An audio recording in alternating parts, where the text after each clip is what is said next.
तो अब इस 13वें सवाल में कह रहा है कि एक आयताकार तालाब 26 मीटर लंबा है। यदि 2080 घन मीटर पानी निकाला जाए तो पानी की सतह 4 मीटर कम हो जाती है। तालाब की चौड़ाई ज्ञात कीजिए। तो मान लेते हैं कि यह एक तालाब है और जिसकी लंबाई है 26 मीटर।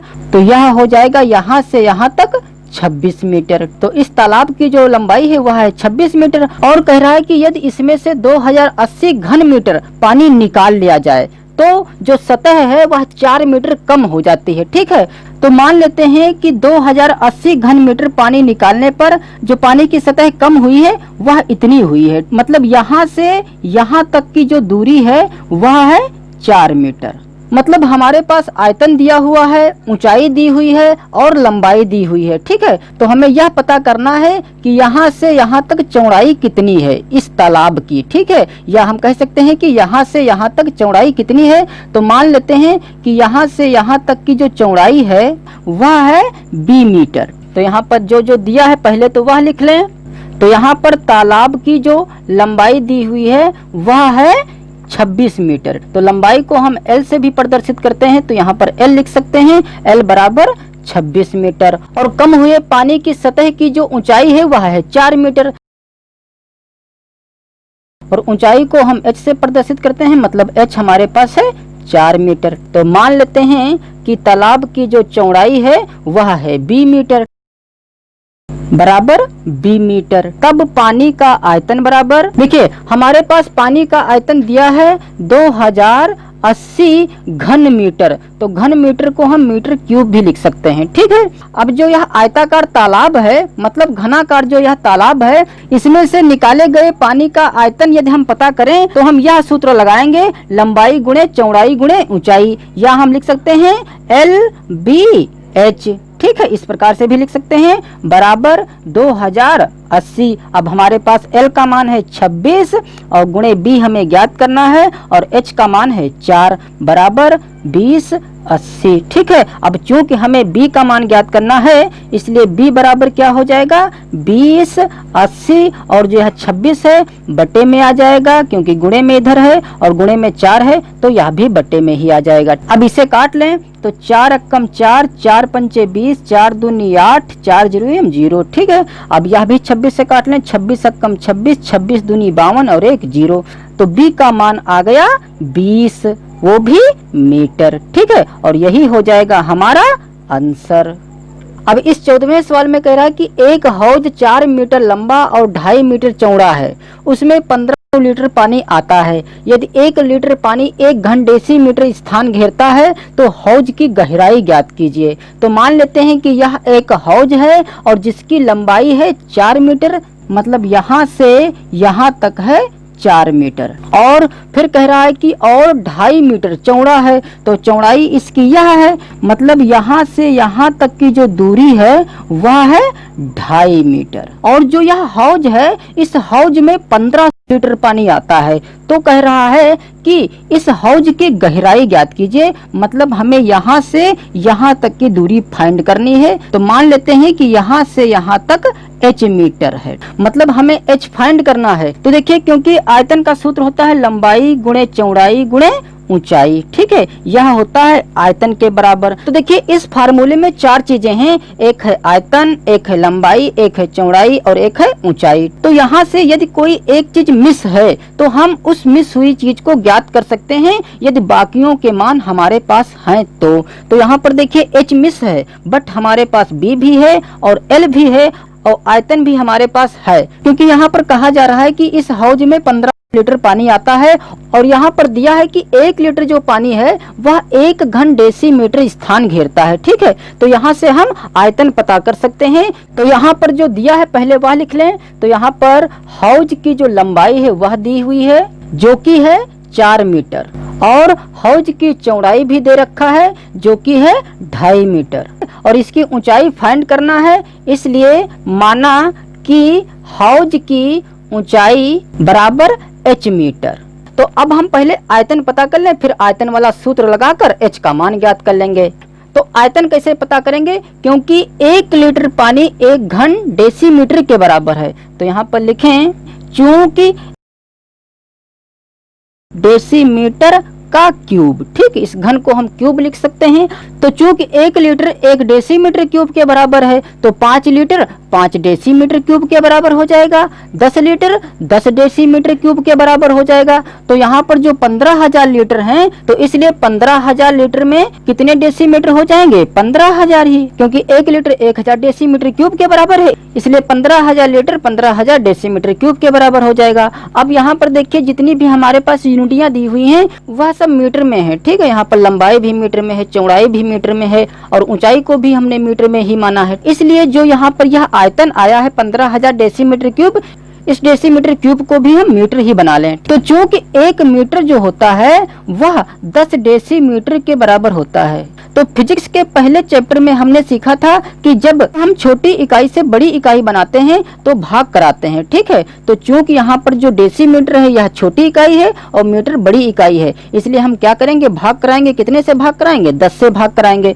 तो हम यहाँ पर लिख सकते हैं बराबर 15,000, और क्योंकि हमें भाग कराना है मतलब हमें 10 को नीचे लिखना है, तो हम वहां ना लिखकर यहाँ लिखे दे रहे हैं 1/10। यह 10 जो है यह नीचे ही है 15,000 के। तो अब चूंकि हमने डेसीमीटर को बना लिया है मीटर, तो अब यहाँ पर हम मीटर लिख दें और इसकी घात है 3, तो हम यहाँ पर घात 3 भी लगा दें। तो यह हो जाएगा 15,000 और गुणे जो यह क्यूब है यह 1/10 पर भी है और मीटर पर भी है। तो 1/10 का जब हम क्यूब करेंगे तो 10,100,000 हो जाएगा। ठीक है, तो यहाँ पर 1000 नीचे हो जाएगा और जो यह मीटर है इसकी भी घात 3 हो जाएगी, तो यह हो जाएगा मीटर क्यूब। अब यहाँ से 3 जीरो से 3 जीरो कट जाएंगे, तो हमारे पास सिर्फ बचेगा 15 मीटर क्यूब।